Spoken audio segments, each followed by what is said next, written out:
Good morning. One downside to electric cars that you can't really escape is the need to plug them in. And the slower the charger, the more important it is that you plug in at a sensible time. So if I don't plug in right now, I might not have the range to easily get home. Actually, that's not quite true. If I was to drive reasonably carefully, I should get home with about 30 miles left over.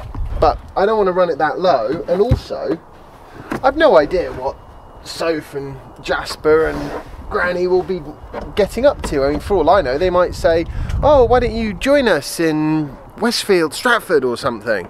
And then that would be a real pain, you know, because I wouldn't have the range and I'd have to stop at a supercharger for like 5 minutes. Which is doable occasionally, but easier to just plug in here.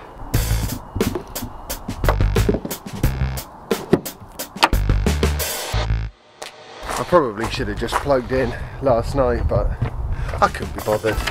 Too much family chit-chatting going on. Apparently a neighbour needs a hand getting their car started, and as that's not the kind of thing that electric vehicle owners need to do very often, I thought it might be quite nice to go and give them a hand. I'm trying not to look smug here, because you know what? It isn't something that you ever have to do with an electric vehicle. You never have to give it a push to start it. It either turns on or it doesn't. Breakdown recovery. Come in. So it doesn't actually need starting then? You just want to push it up onto the drive? Yeah. It seems to be missing a few bits. Got the head off. Oh yeah, no, it is definitely missing a few bits. Got to get a new one of them to cut in. Yeah. The yellow is off the tyre barriers at Spa Francorchamps. Fantastic. So there you go. Right. So we're just going to roll it up on there. We just want it off the road, basically. Yeah.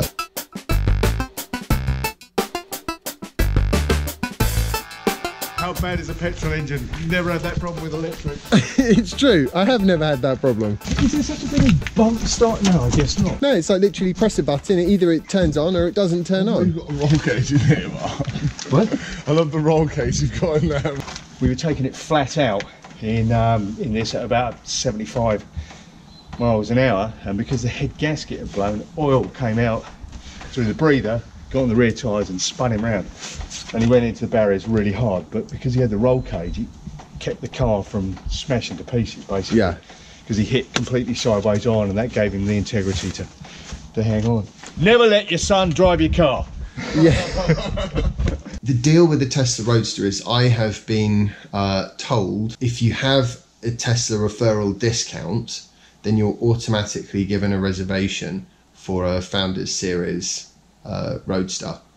And you don't have to pay anything, which kind of makes sense when you actually think about it, because if you had to pay something straight away, like make up the difference or something, let's say, for example, then it would be a bit of a backhanded referral prize, wouldn't it? You know, congratulations, you've got a referral prize. Give us 100 grand. It does mean that we're going to need £100,000 from you kind of nowish, and then in 3 years' time you might get a car. Do you know what I mean? It wouldn't... He's looking cool. Nice. Very smart. Bye Dad, it's been lovely to see you and Mum and everything. And now unfortunately it's my turn to head on home. Actually, just before I turn the lights out and do that, I was going to talk today about maintenance, I think, because they're kind of, you know, pushing Mark's car onto the drive and the fact that it was coming to bits and, you know, it seemed quite complicated and all the rest of it. It kind of got me thinking about something. You know, I've talked a lot about other cars that you might compare to, say, a Tesla Model S, an A7, a Porsche Panamera, things like this. What I haven't actually really nailed down, I mean, everyone knows that if you have an expensive car, it's going to cost a fair amount to keep the thing running smoothly. But my Tesla cost a fair amount of money. The cost of keeping it running smoothly seems pretty zero. You know, certainly I've spent more on a 1 litre Fiesta. Will that always be the case? I don't know, but it is starting to seem like that is a major plus side for electric vehicles. And people have always said it's a major plus side, but being told it is and actually having experience of that is two different things. So I think I'll go through all the things that have been done to my car and what it's cost and what it hasn't, and whether I think that's got anything to do with EVs or not, because basically the things that have happened to my car break down into two categories. Mechanical failure is related to something EV-ish, right? As opposed to a mechanical failure to do with something engine and petrol diesel-ish. And the other side of it is just sort of general things that, for the most part, are unique to Tesla, either in terms of the design or in terms of the fact that normal cars just don't have them, like actuated door handles, for example. Yeah, so we will list those when I get home. But first I better get cracking because it's getting really late and I want to see Jasper and Soph.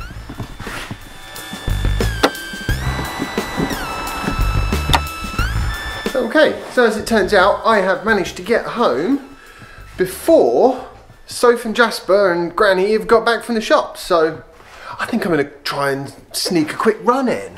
Yeah, I think that's a fantastic idea. Put my bags down, have a quick run. Guys. Hello. Look. Wow. Look. They look cool. I've got a jumper just like that. Oh, do I have my cuddle? Let's have a cuddle. Before I go for my run, I am going to list all the things that have cost me money or could have cost me money, and effectively it was like, is it too much to say Tesla's fault? Basically, they took a design decision or a quality control construction decision, and the end result of that was something wasn't reliable. So, the perfect example, door handles. 3 of the door handles on my car have been fixed by Tesla.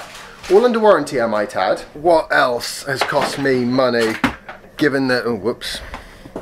Yeah. Garage is still on my list of things to sort out, clearly.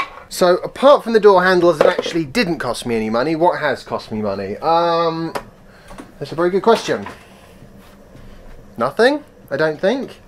86, almost 87,000 miles driven, and I don't think it's even cost me, the only thing it's cost me is tyres. 78,000 miles on 1.5 sets of the 19-inch wheel tyres. So I was quite happy with that, really. There's been a bunch of stuff that's been fixed under warranty, actually, in fairness, and Tesla have been extremely good at that customer service, making sure people are happy and, you know, their car is as functional as possible, and they've got a nice Tesla loaner if their car needs to be worked on for a number of days, things like that. Had a couple of chips in the windscreen. The insurance excess was like 150 quid to get it replaced, so I had one of those. Yeah, really, basically, maintenance costs, 0. Yeah, completely 0, pretty much. Okay, so the things which are not Tesla design related that have cost me money, there's only really one thing that's actually cost me money with that car, except for one set of new tyres, and that is when the tyre pressure monitoring system ECU module had an earth, short fault inside the unit. That happened more or less exactly 12 months ago, and it resulted in the car being completely immobile. So that was a bit annoying. That's the only time it's let me down, and it cost about, I think it was either 500 or 700 pounds to get it fixed. But, reasonably reasonable, and those are the kind of things that fail on all sorts of modern vehicles. The other thing that has occasionally cost me money with this car is when I've had a puncture and I've needed to get that repaired or have it flatbedded to a place where it could be repaired. But in both those occasions, the repair cost was minimal, the flatbed cost was covered by my breakdown cover on the insurance, and besides, most modern cars don't come with a spare tyre anyway, so that's not really any different to the costs you'd experience with any other Tesla Model S competitor. Yeah, so in other words, really, when it comes to maintenance, so far, I'm living the dream.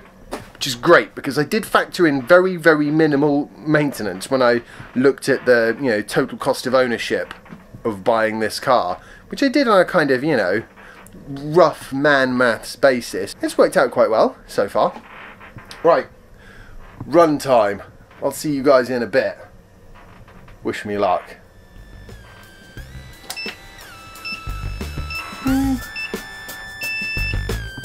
Ooh. and we're off. Just amazing feeling when you've had a good run. In fact, I think running and exercise is literally the only thing I have ever found that will adequately counteract the sort of winter blues. The problem is it's really difficult to have the motivation to do regular exercise, you know, when you're depressed like crazy because there's like no sunlight. So just before I go, let's have a quick recap. The car's basically cost me no money, except the ECU for the tyre pressure monitors. It did have a new drivetrain put in, but that's because I was like, oh, can I hear a slight whine? Maybe not. And Tessa went, don't worry about it, we'll put a new one in anyway. So again, warranty, of course. I mean, that's the thing. Ultimately, it's just not cost me any money, that car. Outside of, you know, the usual insurance, a tiny amount of electricity, road tax is free. So there you go. That's something to definitely consider when cross-shopping against something like a Porsche or a Jaguar or something. Are they going to be maintenance free after 86,000 miles in 3 years? Maybe somebody out there with a Jaguar or, you know, a Porsche can comment. Are they pretty much maintenance free up to the first 100,000 miles? Just before I forget to mention it, my dad apologises for not having put up any new videos on his channel for a good while. Unfortunately, he has been quite ill. I'm still hopeful that he will come back to it. I think the plan is he's going to try and do the sort of the big stories that he still hasn't covered in the coming months. Apart from anything, I haven't heard half the stories, so there's quite interesting stuff there. I hope you've enjoyed today's vlog post. If you have, remember to like it, share it and subscribe if you haven't already, and follow me on Instagram if you don't already, and I will see you tomorrow for the next instalment of my daily vlog. Bye! What you could have done is you could have just had a nice big battery at the bottom providing structural rigidity and even 50-50 weight distribution so it wouldn't really spin. I'd have acided myself to death when the battery ruptured and stuff. That's the way it goes. Actually, they're more likely to burst into flames, but hey. That's reassuring. That is reassuring.